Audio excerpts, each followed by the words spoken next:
This is TWiT. Yes, folks, it's net neutrality. It's big, it's back, and it's going to need your help. Now, here's what we know. We know that there will most likely be a vote on May 18th to set a policy reversal in the net neutrality regulations put in place less than 2 years ago. If it passes, which it will because it's Republican dominated at the moment, the FCC will seek public comment. Now, you may remember when Wheeler came in, he also had a similar plan that would have allowed for the prioritization of traffic and fast lanes. He asked for public comment, and it was by far the most commented on proposal in FCC history. Whereas most of their proposals maybe get a few dozen, maybe a few hundred comments, the original FCC net neutrality regulations received well over 1.5 million.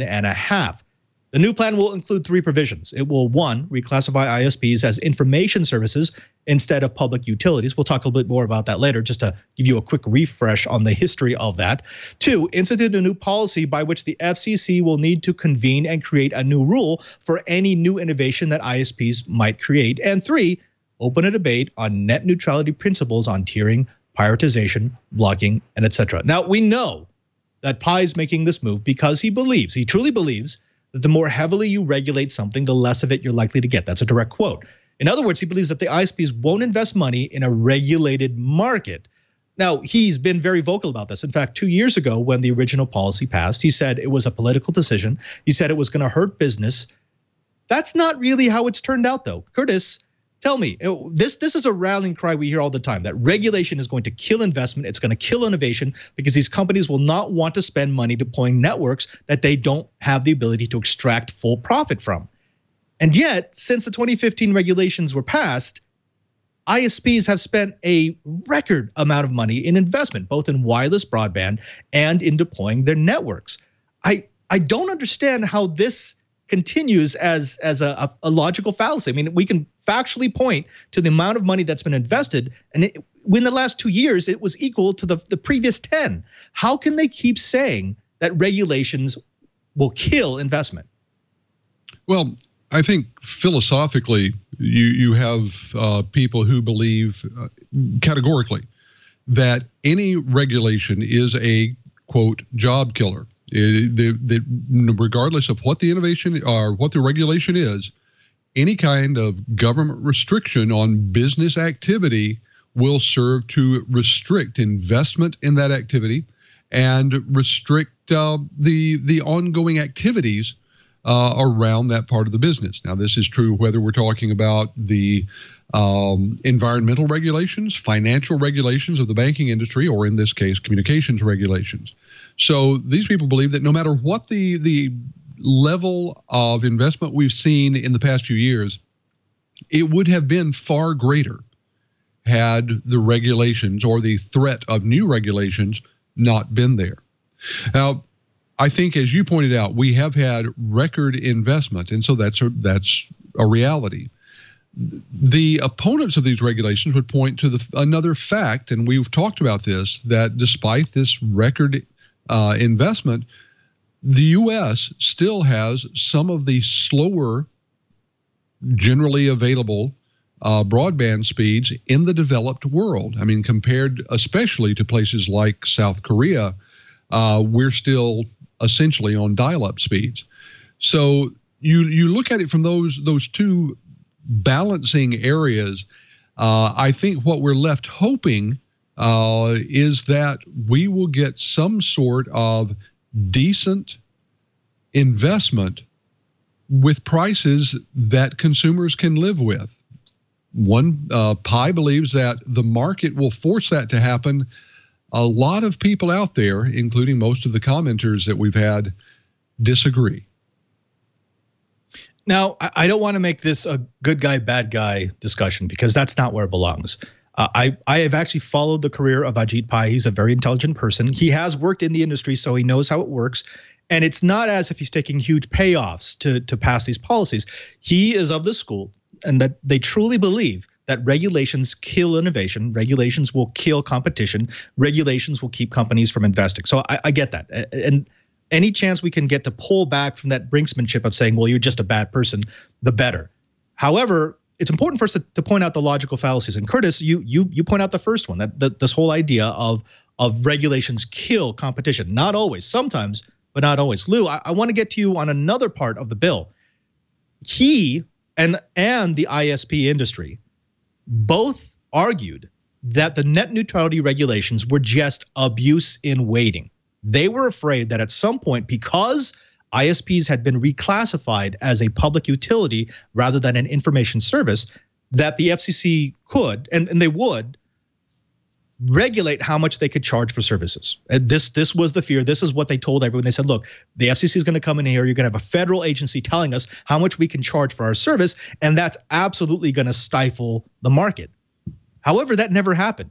In the history of the net neutrality regulations, not only did it never happen, it was never even hinted at. In fact, Wheeler was the one who said, look, this is light touch. In other words, we have to do this because if they are an information service, we have absolutely no control over the ISPs. They can do anything they want.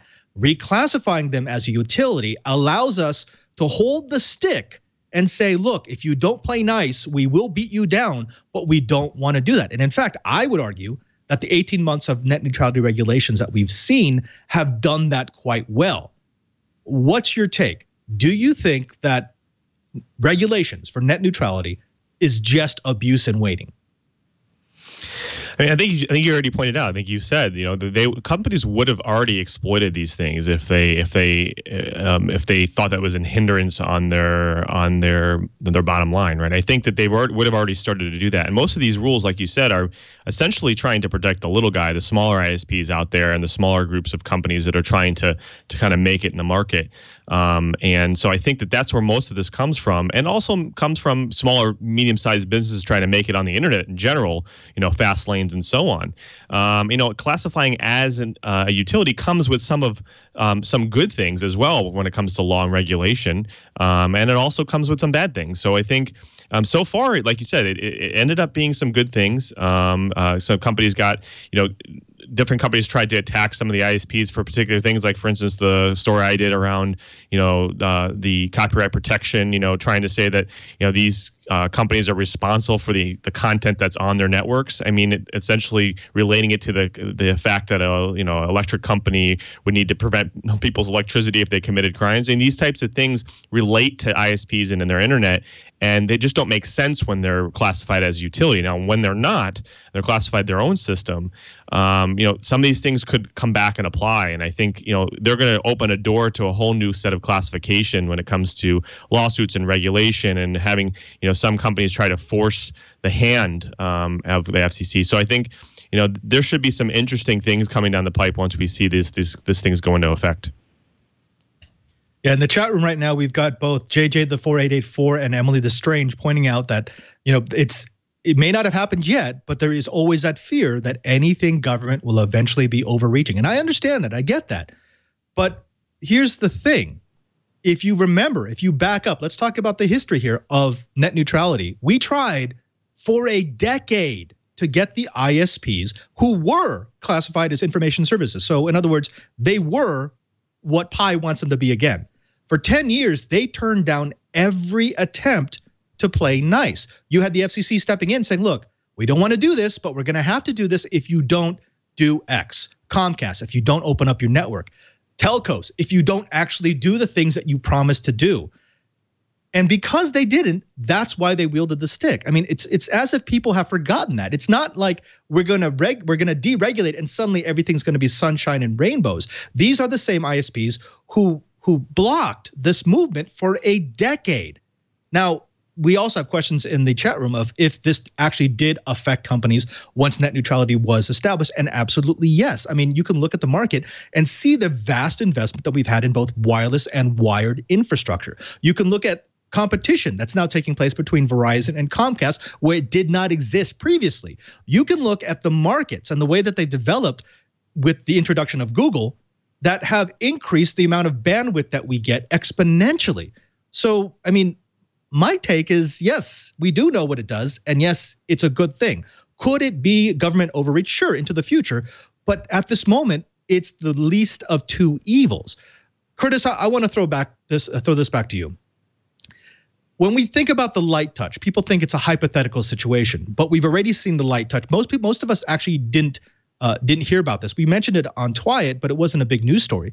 The light touch was actually used by Wheeler to keep both Comcast and AT&T from outright blocking competing telephony and content services. You may remember a while back, Comcast and quietly AT&T were considering blocking services on their network that competed with their telephone services. And we already know that Comcast and AT&T wanted to zero rate their own content versus content coming from other companies, other vendors. The FCC was able to come in and again use that light touch and say, look, we don't want to do it, but if you do this, we will stop it. We will regulate it and you will lose it. And then they stopped their plans. So light touch can work, right? I mean, you just have to have the person wielding the stick be someone that you actually trust. Oh, that's absolutely correct. And, I think that what most of the ISPs and the carriers who might have a problem with the current regulatory regime fear is not the way the regulations have been employed so far, but the potential for what could happen in the future. I mean, it is very true. Once a government entity takes on a responsibility for regulating something, it's very difficult for that regulatory ability to be given up. And history shows that regulations will tend to proliferate rather than be minimized. So yeah, I can understand some of the arguments. That doesn't mean I agree with them, but I can understand some of the arguments that are being made about how the regulations, as they currently stand, should be limited or changed. The problem is that, as you point out, we've seen that an absolutely unregulated regime is open to vast and very quickly moving abuse. And for many, many customers, the notion that there is true competition just isn't true. There are still lots and lots of places across the U.S. where there is what amounts to a single incumbent broadband carrier, and the customers are left to deal with whatever they want to do. This is one of those things where I expect there to be lots and lots more comments during the comment period on this, and it's going to be fascinating to see how the FCC and their backers of both parties in Congress respond to what is almost certainly to be a virtual tsunami of comments.